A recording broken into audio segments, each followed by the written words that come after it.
Revenge with Karen. I knew something was off when the office smelled too clean. Not Janet from facilities lit a lavender candle again clean. I mean sterile, like a hospital that lost its soul.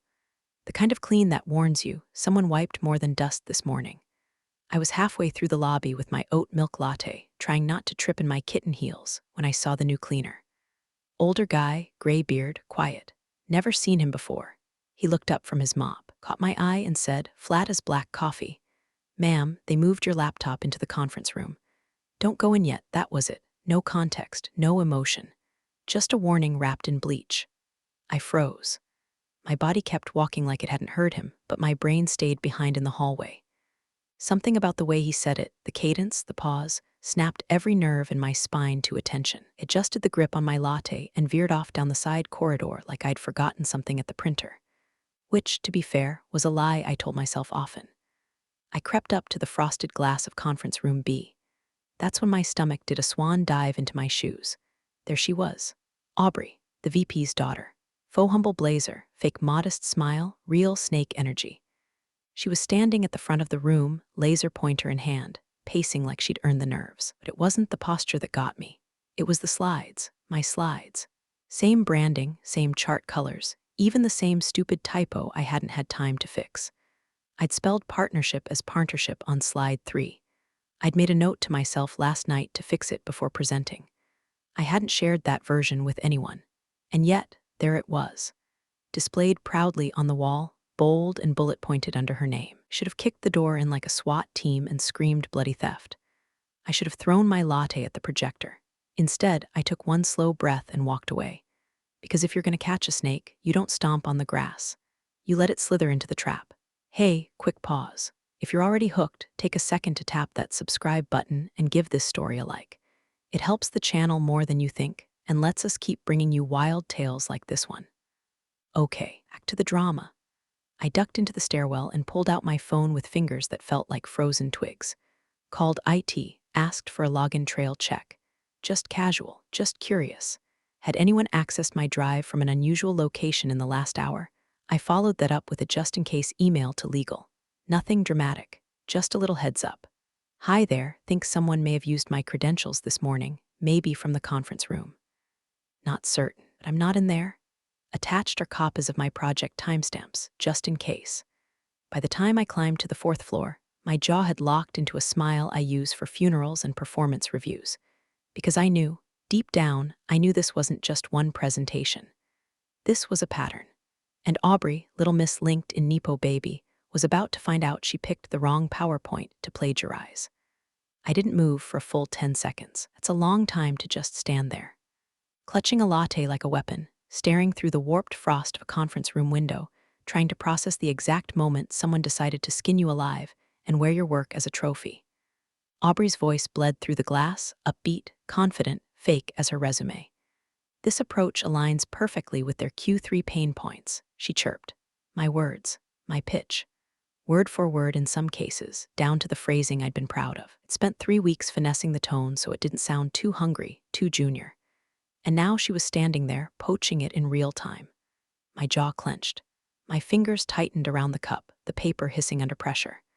I wasn't a violent person, but in that moment, the fantasy of storming in and flinging this latte dead center at her smug little face danced through my mind like a damn ballet. But instead, I stepped back. The cleaner was still at the corner, quietly swabbing baseboards like he hadn't just altered the trajectory of my morning with 12 words. Don't go in yet. Not you forgot something or they need you inside, but that, a warning, clear, purposeful. I approached him slowly as if he might vanish if I walked too fast. Why'd you say that? I asked. He didn't look up. Just shrugged and muttered, saw some things. Figured you'd want to look first. That's all he gave me. I didn't press. Some part of me, primal, bone-deep instinct, already understood. He wasn't guessing. He knew something. And in that weird liminal moment between corporate betrayal and caffeine jitters, I decided to trust a stranger with a mop more than the people in that room. I slid my phone from my coat pocket, fingers moving on muscle memory. I opened my cloud folder and scrolled until I hit the version from 3 nights ago, the one I accidentally exported before correcting the header typo. Partnership rollout, phase 1. Slide 3, there it was. That same typo partnership was now shining on the wall behind Aubrey like a neon scarlet letter. I hadn't shared that version with anyone. Not the VP, not my team, not even my Google Drive, thanks to a sync error I never bothered to fix. That file had lived on my desktop, buried in a folder marked Draft Do Not Use. It should have never seen daylight, which meant one thing: she didn't recreate my work. She stole it, copied it, plucked it from my laptop like a vulture picking flesh, probably while I was in the bathroom or grabbing lunch. And the kicker, she hadn't even bothered to proofread. She thought no one would notice. The arrogance, the entitlement, the amateur hour sloppiness of it all. I leaned back against the cold drywall, mind racing, because this wasn't just about a stolen file. This was about a damn pattern. I started remembering weird moments, times she'd coincidentally had the same phrasing, the same branding styles, the same client intel I'd worked to gather. I'd assumed it was fluke, overlap, hell, maybe even bad luck. But now I saw it for what it was: a calculated pattern of quiet theft dressed up in daddy's connections and fake humility. And I just caught her red-handed with a typo as my smoking gun. I didn't go to HR. I didn't scream. I did what any strategist does when cornered. I started preparing the kill shot.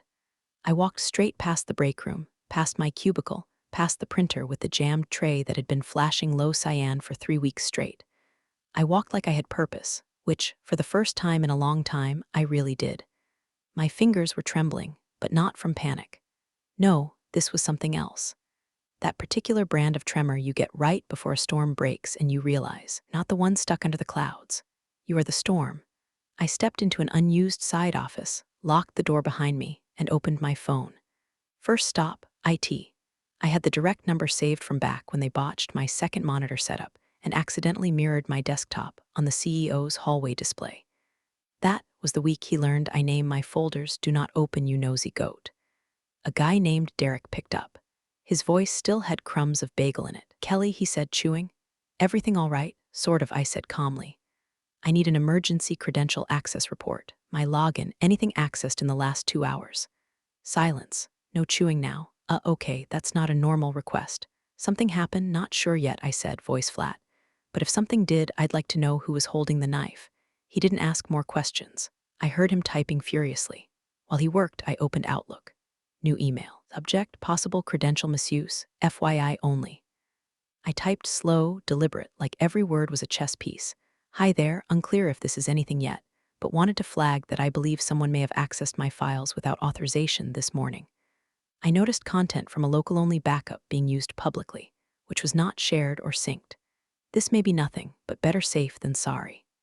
Attached: timestamp screenshots, a copy of the original deck file, my own login logs. "We'll wait to hear back from IT. Just planting a flag." K attached everything, even the metadata from the file's last open time. Hit send. Then I just sat there, staring at the wall clock, listening to the second-hand tick past one lie after another being told in that conference room. I imagined Aubrey's voice, all chipper confidence and borrowed charisma. She didn't even know how much she was overplaying her hand. Don't steal from someone who builds backup plans like spiderwebs. You don't wear someone else's work if you can't walk in their shoes. And I had walked through fire for this project.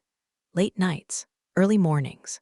I'd babysat internal politics like a toddler with a fork near a socket. I'd massaged the client's shifting concerns through every reorg, every scope tweak. I'd been their human Xanax. And now that we were finally getting in front of the board, Aubrey swoops in with my notes and her $800 flats and expects a standing ovation. My phone vibrated. Derek again. "Hey," he said, "got something weird, go on. Your account logged into the conference room desktop this morning at 6:42 a.m. "I wasn't here at 6:42, I said. "I was still in bed and then driving." He was quiet again. "I know. It was accessed through the company portal, your credentials. Opened the deck file at 6:47. Uploaded it to the shared network. Nothing else touched, just that." I stared at the floor. "Can you confirm the IP?" I asked. He did. "Internal device. Conference room B, got a timestamp for logout. 7:08, then it just sat idle. Someone must have walked away without logging out." I clenched my jaw. So she snuck in before the cleaners even started, used my credentials to log into that machine, yanked my work straight off my local folder. She probably plugged in a USB. Bold, stupid, sloppy. "Thanks, Derek," I said. "Keep this between us for now." "No problem," he replied. "But good luck." I hung up and stared at the screen. This wasn't the time to confront. Not yet, because if there's one thing I've learned in corporate America, it's this: never interrupt your enemy when they're making your case for you. It started as a hunch. The stolen deck simmered in my inbox like a live grenade, and legal probably debated whether to forward my email or burn the server. I opened an old folder from last quarter, client growth scenarios drafts. Stuff I'd shelved months ago after the VP said we were pivoting away from exploratory proposals. Except that same quarter, Aubrey had magically led an initiative called New Market Infusion Pathways. Board loved it. Client nodded politely. I didn't say a damn word. Now I pulled the files side by side and felt the blood drain from my ears. The formatting was different. The font had been changed from my usual Calibri. Don't judge me. It's clean to her beloved Baskerville, like every paragraph needed to wear pearls and heels. But the bones were mine. Identical flow. Identical research. Even the misquoted stat from the Q1 retail report I'd found behind a paywall and copy-pasted out of spite. He'd fixed the chart's colors but left the number. Like a raccoon wearing lipstick, it still reeked of the trash it crawled out of. I clicked open another folder, tiered rollout templates unused. Buried inside was a phased activation plan I'd built for a pitch that got iced. Except Aubrey had pitched something called Gradual Scope Realignment 3 months ago, which turned into a sponsored pilot we were still running. I pulled up her version. Son of a bitch. She kept the title slide but changed nothing else. She even left my typo in slide 6, complimentary instead of complimentary services. 2 stolen projects, minimum, maybe more. I leaned back in the chair and stared at the ceiling. This wasn't a single betrayal. This was systemic. She'd been siphoning off pieces of me for months, reworded just enough to pass as original, but not enough to avoid leaving fingerprints. And no one noticed, or worse, noticed and didn't care. Because who questions the VP's daughter when she shows up with finished work? Who investigates a golden child in a $400 blazer when she just happens to know exactly what the client wants before the team even meets? Who listens to the woman in the corner cube who skips happy hours and doesn't fake laugh at the CEO's jokes? Apparently no one. Until now. A Teams notification popped up. Direct message. From Marcus, former colleague, now slumming it in a side division because he told the VP her crypto plan was financial cosplay. My kinda guy. The message read, "Hey, random, is this your work? Thought it looked familiar." Attached, a slide from last year's efficiency restructure initiative. The one I'd poured hours into, only for it to be shelved when the leadership changed direction. The one Aubrey had supposedly resurrected and reimagined in her first month. Fingers hovered over the keyboard. I replied, "Yeah, mine, from Q2 last year, typing bubble, pause, then thought so. She's been using it in the vendor audit training. Claimed it was built from scratch." I stared at that sentence, felt something crack. All this time I thought I was just unlucky, that my project stalled because of bad timing or shifting priorities, that Aubrey just got there first, that maybe, just maybe, I wasn't as sharp as I used to be. But no, she wasn't better, she wasn't faster. She was plugged in and pilfering my work like it was a self-serve buffet. I felt like I'd swallowed glass. Rage sharpened in my chest, cold and surgical. Not fiery, no screaming, just silence and strategy. If I'd walked into that conference room earlier, I would have exploded, and it would have been my badge on the HR desk by lunch. But now I had time. I had evidence. I had witnesses. The thief had no idea I was watching. Let her smile for now. Let her take her bow. Because when the curtain falls, I'll be holding the script she stole and the receipts stapled to her career. I found the one person in legal who still remembered what it felt like to be disposable. Her name was Maya, and she was 3 years into the company, tucked inside an office with a view of the parking garage and a chair that squeaked when you breathed wrong. She wasn't partner track, wasn't flashy. She wore flats on purpose. But when I stepped into her doorway, holding a USB stick and a printout folder thick enough to choke a pelican, she looked up with that same squint I'd seen in the mirror earlier. Suspicion buried under exhaustion, sharpened by history. "You busy?" I asked. "Only emotionally," she said, dropping her pen. "Come in." I shut the door, sat down, and said just one thing. "You ever seen theft dressed up in a pantsuit?" She raised an eyebrow. "Go on." I opened the folder. File, timestamps. Comparison charts. Copies of original drafts alongside the plagiarized versions. Metadata screenshots. It's email confirming a login at 6:42 a.m. from the conference room terminal, while my phone's GPS pinged me at a Starbucks 10 miles away, even included the typo receipts and Slack messages from past projects showing where I'd workshopped the phrases that were later miraculously discovered by Aubrey in her solo brainstorm sessions. By the time I got to the part where Marcus had DM'd me about vendor training slides that smelled suspiciously like my strategy doc from last spring, Maya's eyes had narrowed to knife slits. "Holy shit," she muttered. "Yeah, this is not just a one-off." "Correct. Have digital and anecdotal proof for 3 separate thefts. 4, if you count the vendor deck. 5, if we look at that market mapping initiative she pitched last August. I found my regional data in it this morning." Maya leaned back, rubbing her temples. "Okay, I need a minute."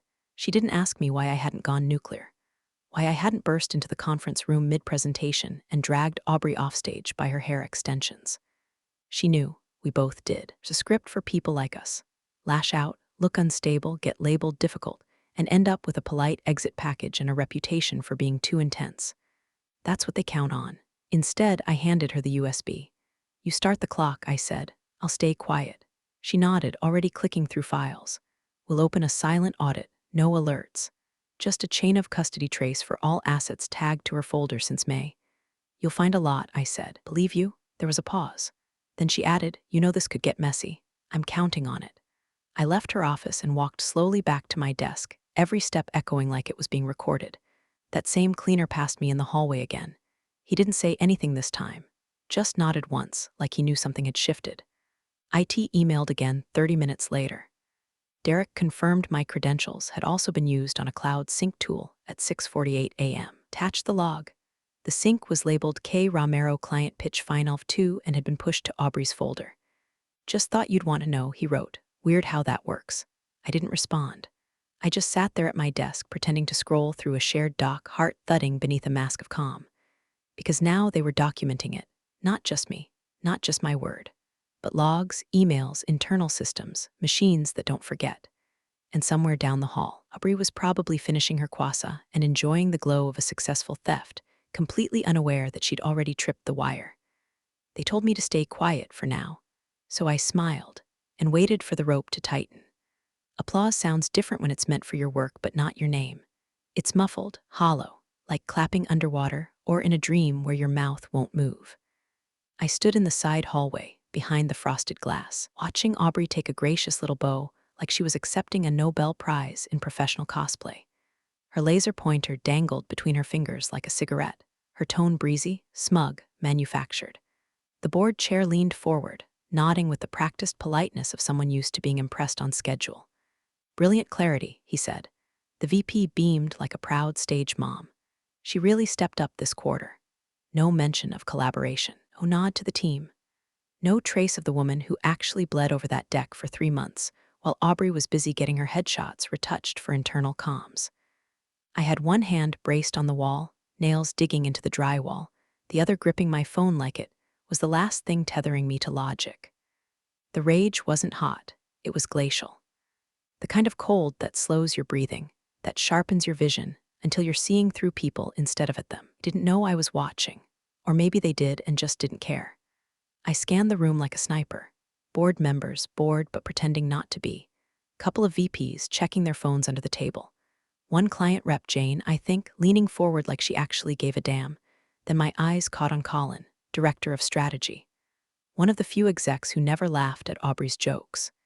He sat still, arms crossed, lips pressed in a tight line, not disapproving. Not impressed either, just off, watching her too closely. Head tilted, like a man staring at a jigsaw puzzle with one piece jammed and upside down. Aubrey kept talking. And with this tiered outreach model, well, let's just say we'll be turning client churn into client charm. I almost gagged. That line was mine, damn it. I'd thrown it in during a late-night revision sprint as a joke. The fact that she recycled it as her closer made my skin itch. She finished, the VP stood to initiate a round of applause. People clapped. People always clap. They clapped when the vending machine ate my lunch request and spit out 2 hot chocolates. It's reflex. They started wheeling in the catered lunch. Charcuterie trays, shrimp skewers, mini sliders with aioli drizzle that probably cost more per unit than my entire breakfast. I stood there, invisible, watching the celebration of my intellectual kidnapping unfold like a wedding reception for an arsonist. Still no mention of my name. Not a whisper. Not a passing shout-out to the team, not a humble nod to the research legwork. Nothing. And here's the thing, I wasn't expecting a parade. But silence, from people who knew, who'd seen my deck formats in half a dozen other presentations over the past year, who'd complimented my insights on calls. That's silence. That's worse than betrayal. That's complicity. Maya pinged me during the reception, just a single message. Audit initiated, confirmed metadata matches. Sit tight, I typed back, watching the show. Curtains about to fall. Colin stood slowly and left the conference room, walking past where I stood. He didn't make eye contact, but I saw his jaw twitch. He knew. Maybe not everything, but enough. Enough to sense that the script felt plagiarized, even if he couldn't name the author. I didn't stop him, didn't pull him aside, didn't need to. Let them have their lukewarm shrimp. Let them toast the queen of counterfeit. The applause wouldn't last. And when it stopped, when the music cut out mid-dance, they'd all be looking at each other, wondering how they missed the warning signs. And I'd be standing there with the receipts, smiling. The room was mid-toast. VP all puffed up, champagne flute in hand, well, sparkling cider, 'cause branding optics, her voice rolling out with that corporate sing-song. And now, I'd like to formally introduce the brilliant mind behind today's pitch. Aubrey stood beside her, hands clasped, ready to beam, ready to collect the credit. The client rep had just leaned forward, smiling like she was about to hand over a check made of gold foil. That's when the door opened. No knock, no polite throat clear. Just a firm click and a push, and in walked Maya from legal, flanked by the company's head of compliance, Robert. He was never in that building unless someone had really messed up. Maya's expression was neutral, but her eyes scanned the room like she was already counting lawsuits. Robert carried a clipboard with the same weight you'd carry a loaded weapon. The VP's mouth hung open. Excuse me. We're in the middle of quick question, Maya said, voice casual in that terrifyingly professional way legal people use when they're about to drop a bomb in the middle of a baby shower. Who logged in under Kelly Romero's credentials this morning? Silence. No one moved, not a blink, not a shuffle. Just the hiss of the AC and the tiny clink of a fork someone dropped onto a plate. Aubrey's smile froze. Her hands, still folded, began to twitch slightly, thumb pressing hard into her knuckle. Flush that started on her neck rose fast, like a thermometer hitting boil. Her mouth opened, but the first thing out was not a word, it was a breath. A very small, panicked breath. The VP blinked. I'm sorry, what? Maya turned her head, slow and deliberate. We have a confirmed access log showing a login at 6:42 a.m. into the conference room terminal using Miss Romero's credentials, followed by a file transfer. I'm sure there's some mistake, VP said quickly, eyes darting toward Aubrey. Maybe the system glitched. Robert stepped forward and cut in, voice like gravel soaked in law school. The system doesn't glitch and update version histories, metadata timestamps, and cloud sync logs simultaneously. This wasn't a hiccup. This was intentional access. All heads turned to Aubrey. The client rep furrowed her brow. Wait, I'm sorry, Kelly Romero. I thought she wasn't on the team. That's when I stepped in. Oh, applause. No music. Just the sound of my heels clicking softly on the floor as I entered the room with my ID badge still clipped to my hip, my folder of evidence in hand, and a calm so cold it could have iced the charcuterie. Hi, I said, with a smile that didn't reach my eyes. Did someone say my name? The board chair turned so fast he nearly knocked over his water. Miss Romero, present, I said, and walked straight to the center of the room. Since we're tossing around questions, I've got a few too. Like why my private project folder was accessed without authorization this morning, or why someone uploaded my client deck from a conference room I never entered. Aubrey's voice came out in a breathy stammer. There must be some confusion, I thought. Maybe the files were, you thought what? I said, not raising my voice. That the laptop fairy just leaves perfectly formatted pitch decks in public folders now. Aya held up her clipboard.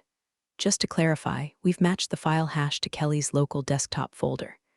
It's not a shared document, not emailed, not uploaded. The only possible access path was direct login from her workstation credentials. The VP tried to step in, her voice shrill. Let's not turn this into a witch hunt. Maybe Kelly shared the file and forgot. No, I said, flat. I didn't.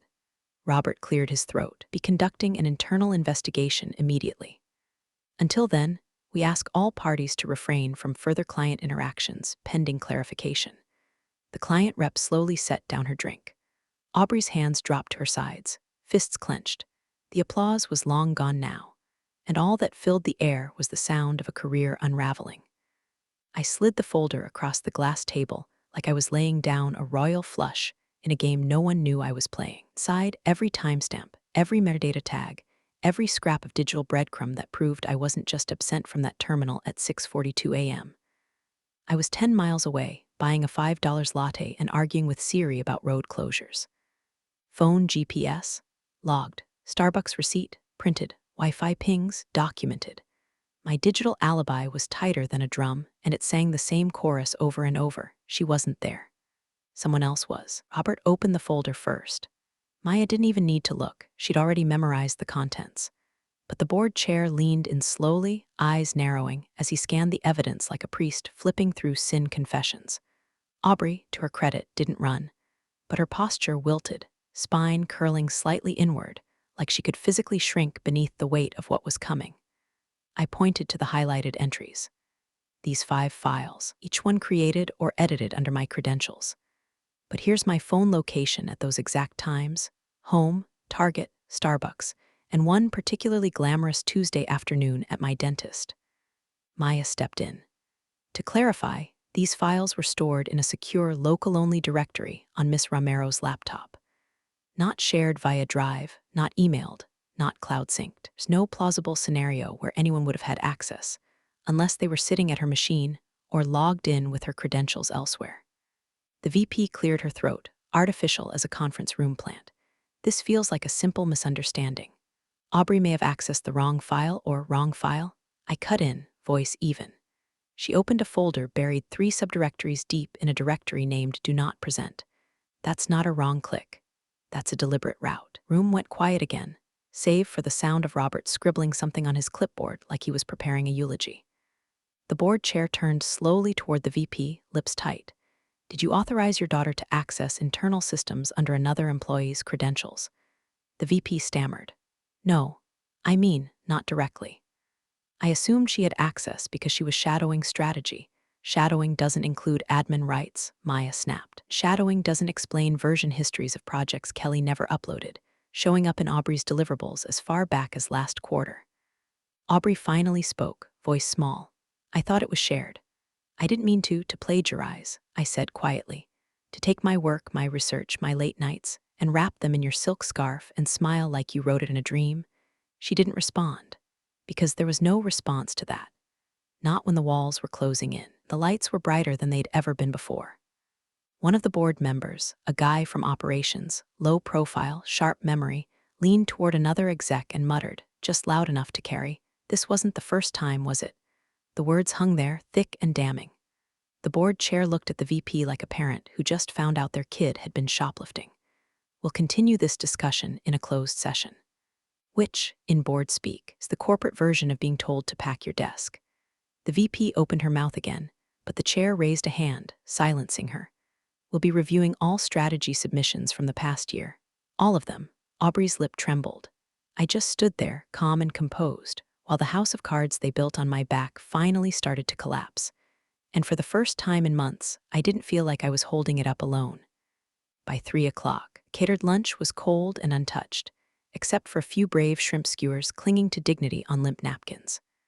The conference room, once full of clapping and curated smiles, had gone silent, like someone pulled the plug on a reality show mid-season. I watched from my desk as HR flanked Aubrey on either side, one of them clutching a manila envelope, the other holding her company-issued laptop like it might bite. She kept her eyes low, ears either already cried or carefully stored for more sympathetic audience. There was no grand speech. No, this isn't fair, or you'll regret this. Just the soft click of her heels and the sound of her privilege being quietly rolled out the door on the wheels of a company-issued laptop bag. The VP didn't get an escort. She got an email. I watched her expression shift in real time as she read it, first confusion, then panic. That professional calm people paste on when they're drowning in a sea of their own bad decisions. She didn't storm out. She just stood up, nodded once to no one in particular, and left her office door swinging behind her. No goodbye, no defense. Just the exit of someone who finally realized the family name didn't come with an immunity clause. A few minutes later, my inbox pinged. Subject: Board request strategic review. I walked in without knocking. We're seated, scattered, but alert, that peculiar boardroom energy somewhere between a promotion and a firing squad. The board chair motioned to the seat across from him. I sat, still composed, though my pulse was knocking like a drummer behind my ribs. He didn't waste time. Miss Romero, first, let me apologize. This should never have happened. I nodded once. Thank you. We've reviewed the evidence. Legal has completed the audit. Your documentation was thorough. Word made me smile, just barely. I try. You are being reinstated immediately as the lead on the Fortune 100 pilot. Effective today. Understood. He exchanged a glance with the woman beside him, SVP of Strategy. She leaned in. We'd also like to discuss fast-tracking your promotion. We've needed someone permanent in Director of Strategic Growth for a while. After this, we know who that should be. I felt it then, not vindication, not joy, just a deep, anchored quiet. Like something had been leveled inside me. Not rebuilt yet, but cleared. I'd be honored, I said. They gave me the formalities, HR forms, a new office assignment. A real one this time, with a door that locked and a view that didn't include the parking garage. But before I went there, I did something else. I walked back to conference room B. The air still held a trace of cologne and embarrassment. Aubrey's handouts had been cleared. Coffee cup was gone. It was just me now, and the projector, and the seat where my name had never been spoken. I plugged in my laptop. No fanfare, no crowd, just the click of a cable and the quiet hum of my desktop screen lighting up exactly where it should have been that morning. I didn't need applause. The work would speak. And just before I clicked into the deck, I saw movement in the hallway. That cleaner, the one who started all this, stood leaning on his mop. Watching, he didn't smile, just gave a slow, deliberate nod. I returned it. Thank you, I said, and got to work. Big thanks, you legends of the old office days. Subscribe to keep the switch-flicking chaos alive. Your ex-boss is shaking in their loafers.